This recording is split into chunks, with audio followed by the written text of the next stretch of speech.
Surgery, Professor Celestino Pio Lombardi.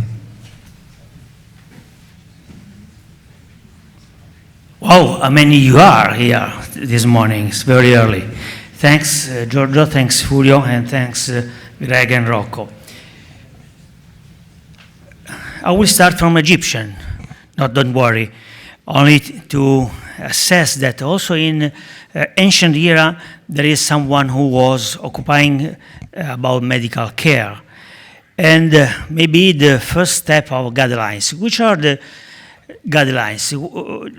The definition is that they are a series of suggestions for the conduct of medical practice.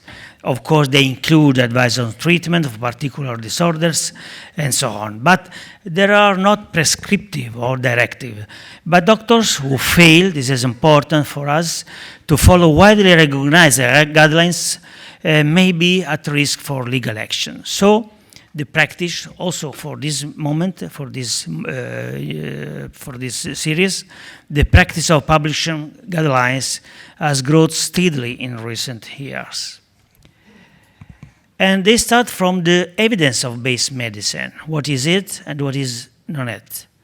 Guidelines so derives from this concept, and now we are asking why we have to follow some guidelines. Of course, the first goal is to balance benefit and risk for our patients. And one of the main issues may be also to avoid legal risks.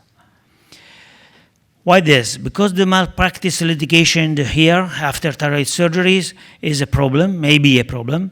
If we look at these slides, we can also recognize that the injuries account for about 50% of the medical litigation, but we have to consider also the unnecessary surgery, inadequate surgery, and delayed diagnosis. So it's not only the lesion of the surgeon, but is many other issues that can allow to patient to have medical litigation with the surgeon or with this medicine.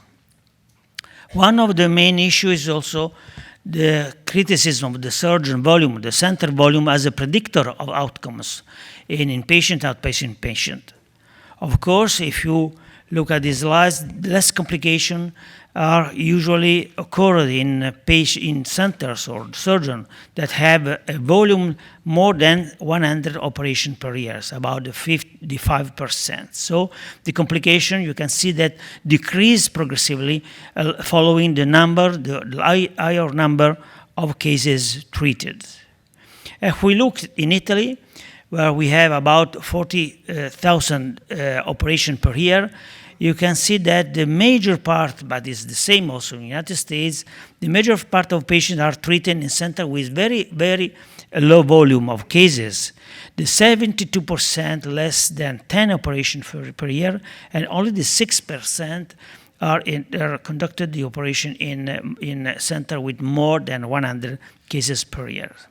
So this is why we pay very attention to the guidelines. We wait for many years the American Thyroid Association guidelines in 2015, and they account about 130 pages, more than 100 recommendations.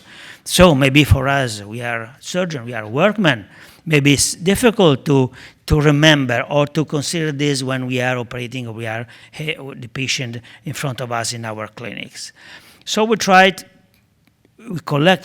the association, many of our colleagues are in this room, and we joined the 6 Italian association, endocrinologists, surgeons, medical nucleus, and pathologists about this kind of consensus. And we shrink the consensus 28 pages, 24 items. I will outline some of consideration about the surgery. The Italian consensus starts from the consideration of new guidelines for the pathology. The type 3B is a new items that in a few years ago came up, type 3B. Another issue is the different risk stratification about the TNM. So we start from the T3 with any size tumor with minimal extrathyroidal extension. And now we have the type 3 tumor more than 4 centimeter limited thyroid or gross extrathyroidal extensions. And another question, is 55 years better than 45 years?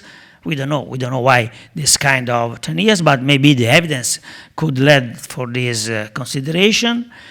Of course, we all know that the extranodal extension seems to be strictly associated with poor prognosis in thyroid.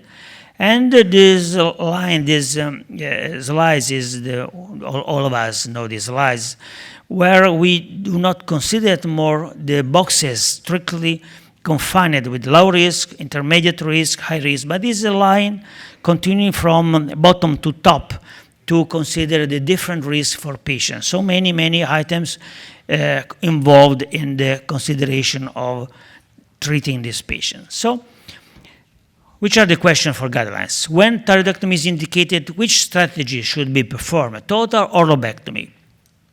If we look at the American Thyroid Association, of course we have thyroid cancer more than 1 centimeter, less 4 centimeters, without extrathyroidal extension, without clinical evidence of any lymph node metastasis. The initial surgical procedure can be either, so similar, a bilateral procedure near total thyroidectomy, or a unilateral procedure, lobectomy. Of course, this is important. For the first time, if surgery is chosen, so it's not mandatory to operate this patient. We in the room we have the HITO. If surgery is chosen, cancer less than 1 centimeter without extrathyroidal extension and C and 0, maybe the initial surgical procedure should be a thyroid lobectomy. So, when thyroidectomy is indicated, total or lobectomy. Of course, also in these cases, we have to balance this. The total thyroidectomy, one side, of course, a definitive surgical resolution, lobectomy, or surveillance. It will be not too late, we know this, to perform surgical treatment. And the other part, we have the definition of low risk is not so simple, and we saw in the slide with the ETA recommendation, and the preoperative workup versus histological diagnosis, so which is the subtypes, PT3 and one multifocal disease, bilateral, and so on. Lobectomy versus total thyroidectomy. Of course, we know there is no difference in overall survival. Maybe some differences, maybe disease-free survival and disease-specific overall survival.